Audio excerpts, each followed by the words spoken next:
আমি চাষবাস ছাড়া আর তো কোনো কাজে জানি না বাবা।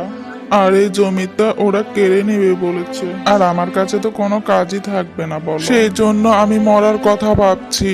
আমাকে একটা ছোট্ট সাহায্য আমি মরে যাওয়ার পরে আমার লাশটা আমার বউয়ের কাছে পৌঁছে দিও।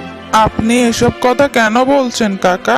আমি আপনাকে একটা উপায় বলে দিচ্ছি, সেটা করার পর আপনার দায় শোধ হয়ে যাবে, আর আপনি আপনার পরিবার সুখে থাকার জন্য পর্যাপ্ত টাকা পাবেন। এত টাকা আমাকে কে দিবে বাবা?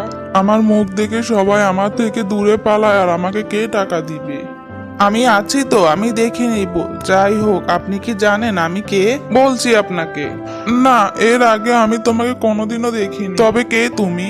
আমি কে তবে সেটা বলছি আপনাকে। আগে আমাকে বলুন তো, ধার শোধ করার জন্য কত টাকা লাগবে? দেখো বাবা, সুদ আসল সহ আমাকে 350 টাকা দিতে হবে। ওনাদের এতগুলো টাকা আমি সুদ সময় দিতে পারবো না, সেই জন্য আমি আত্মহত্যা করে নিব বাবা। তাড়াহুড়া করবেন না, আসলে আমি একজন চোর, জেল থেকে পালিয়ে এসেছি। যে সরকার বলেছে যে আমাকে ধরিয়ে দিবে তাকে 500 টাকা পুরস্কার ঘোষণা দেওয়া হবে। যদি আপনি আমাকে থানায় নিয়ে ধরিয়ে দেন তাহলে ওরা আপনাকে 500 স্বরূপ পুরস্কার দিবে। তাহলে আমাকে তাড়াতাড়ি ধরিয়ে নিয়ে চলুন আর পুরস্কার নিয়ে নিন।